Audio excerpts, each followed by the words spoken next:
There is a quiet reason many people keep wasting money, even when they know they should stop. It is not because they are foolish. It is not because they do not understand numbers. It is because modern life has learned how to sell comfort faster than the mind can measure consequence. A small purchase feels harmless. A better phone feels deserved. A larger house feels like progress. A more expensive lifestyle feels like success. But slowly, almost invisibly, money that could have become security disappears into things that lose their meaning almost as quickly as they are bought. Centuries ago, in Japan, long before credit cards, online shopping, stock apps, and modern advertising, Edo period merchants faced the same human weakness: desire, status, impulse, the temptation to spend today what should have protected tomorrow. But the most disciplined merchant families developed a different way of seeing money. They did not ask, "Can I afford this?" They asked a more dangerous question: "What future am I giving up to own this?" This was the ancient Japanese method to stop wasting money, not by hating pleasure, not by living in poverty, but by training the mind to see every coin as a piece of the future. During the Edo period, Japan entered a long age of relative peace. Cities grew, markets expanded, rice, silk, sake, tea, paper, and textiles moved through merchant networks. In places like Osaka, Edo, and Kyoto, commerce became increasingly sophisticated. Merchant families kept records, studied prices, protected relationships, and built reputations across generations. Yet these merchants lived in a society where status did not always favor them. Samurai held official prestige. Merchants often had wealth, but not the same social honor. This created a strange pressure. A merchant could become rich, but he also had to remain careful. Too much display invited resentment. Too much luxury weakened discipline. Too much spending could destroy a family name built over decades. So the wise merchant did not treat money as decoration. He treated money as continuity.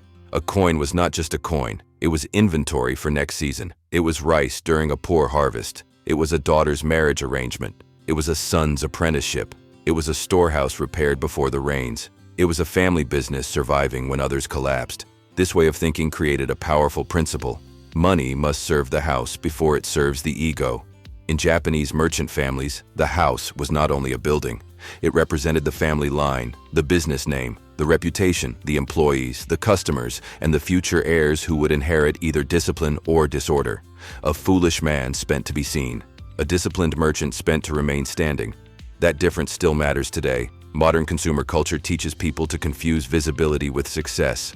The car must show progress, the clothes must show taste, the phone must show relevance, the vacation must show freedom.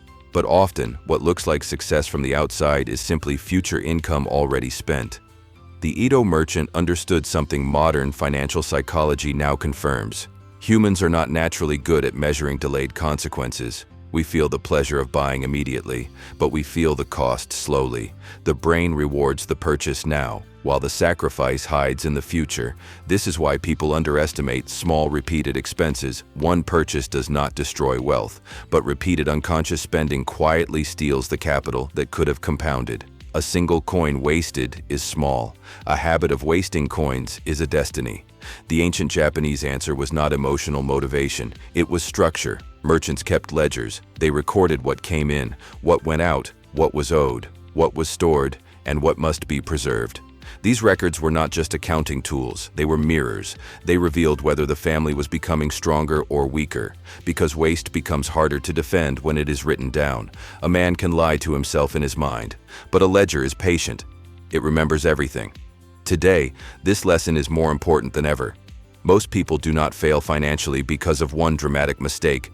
They fail because their money has no memory. They earn, spend, forget, and repeat. They cannot see the pattern, so the pattern controls them. The Edo merchant made the invisible visible. That is one of the oldest methods of financial discipline. Before buying, he had to consider the balance of the house. Before expanding, he had to consider the risk. Before celebrating profit, he had to consider the next winter. This created restraint, and restraint created resilience. The hidden psychology is simple. When money has no purpose, desire gives it one. If your savings have no mission, an advertisement will create a mission for them. If your income has no structure, impulse will become the structure. If your future has no clear value in your mind, the present will always win. This is why wasting money is rarely just about money. It is about identity. Many people spend to escape feeling ordinary. They buy to feel respected, powerful, attractive, safe, or ahead of others. But the feeling fades, so the spending must continue. This is the trap of consumer psychology. The product is sold as a solution, but it often creates the need for another product. Ancient Japanese discipline moved in the opposite direction. The disciplined person reduced unnecessary desire so that necessary strength could grow. This does not mean rejecting beauty. Japanese culture has long valued simplicity, craftsmanship, and quiet elegance. But there is a difference between owning something useful and being owned by the need to impress. The merchant who understood this could live below his means without feeling poor. He was not denying himself. He was protecting his future choices. This is the heart of opportunity cost. Every unnecessary purchase is not only money spent, it is another option removed. It is money that cannot become an emergency fund. It cannot become business capital. It cannot become an investment. It cannot earn returns over time. It cannot protect your family during crisis. It cannot buy peace when income becomes uncertain. Modern investing is built on this same truth. The power of compound wealth does not begin in the stock market. It begins before the investment is even made. It begins when money survives long enough to be invested. Before capital can grow, it must first be protected from impulse. This is where many people misunderstand wealth. They think wealth starts with earning more. But in reality, wealth often starts with leaking less. A higher income can hide bad habits for a while, but it cannot cure them. If desire grows at the same speed as income, the person remains trapped. The house becomes bigger, the payments become heavier, the lifestyle becomes louder, but the financial foundation remains weak. The Edo merchants knew that prosperity without discipline was fragile, so they practiced a form of financial minimalism. They asked what was necessary, what was useful, what strengthened the family, and what merely satisfied pride. Their wealth was not built only by profit. It was built by refusing to let profit escape into vanity. This principle applies directly today. Before spending, ask what role the purchase plays in your future. Does it support health, learning, work, family stability, or long-term growth? Or does it only buy a temporary feeling? Before upgrading your lifestyle, ask whether your foundation has already been strengthened. Are debts controlled? Are savings growing? Is your income protected? Are you investing consistently, or are you using tomorrow's money to decorate today? Before comparing yourself to others, remember that you rarely see the full ledger of another person's life. You see the car, not the loan. You see the vacation, not the credit card balance. You see the appearance, not the anxiety. The ancient merchant did not compete with the noise of the street.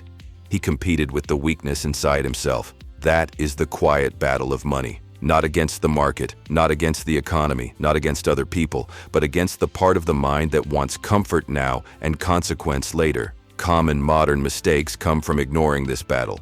People buy because they are stressed. They upgrade because others are watching. They borrow because patience feels painful. They invest emotionally because waiting feels boring. They chase trends because slow progress feels invisible. But slow progress is exactly how durable wealth is usually built. A merchant family did not survive generations by making one exciting decision. It survived through thousands of careful ones. Saving when spending was tempting. Repairing instead of replacing. Recording instead of guessing. Waiting instead of rushing. Preserving reputation instead of chasing quick profit. This is why the ancient Japanese method is still powerful. Turn every purchase into a question of time. Do not only ask what it costs in money, ask what it costs in years. Ask how many hours of work it represents. Ask what that same money could become if saved or invested. Ask whether the purchase will still matter after the emotion fades. Ask whether it strengthens your future self or only comforts your present self. When you begin thinking this way, spending becomes clearer. Some purchases will still be worth it. Good food, useful tools, education, health, meaningful experiences, and quality items that last can serve the house. But many purchases will reveal themselves as emotional smoke. They look solid for a moment, then disappear. The goal is not to become afraid of spending. The goal is to become awake while spending. Because money is more than currency. It is stored effort, stored time, stored discipline, stored possibility. The Edo merchant who placed coins into a ledger was not merely counting wealth. He was counting choices. He was measuring whether his household was becoming more free or more dependent, more stable or more exposed, more patient or more reckless. And that is the final lesson. Wasting money is not always loud. Sometimes it is quiet. It hides inside small habits, repeated comforts, social pressure, and emotional decisions that feel harmless in the moment. But discipline is also quiet. It grows when no one is watching. It grows when you choose patience over display. It grows when you protect capital instead of proving status. It grows when you understand that the future is not something that arrives suddenly. The future is built from what you refuse to waste today. The ancient Japanese method to stop wasting money was never just about saving coins. It was about respecting time. It was about seeing desire clearly. It was about understanding that wealth preservation begins in the mind long before it appears in the ledger, and perhaps that is why the lesson still feels so timeless. A person who cannot control small spending will struggle to control large wealth. But a person who learns to protect small amounts with discipline begins to build something greater than money. They build judgment, they build patience, they build freedom. And in the end, the greatest fortune may not be what you buy. It may be what you had the strength not to waste.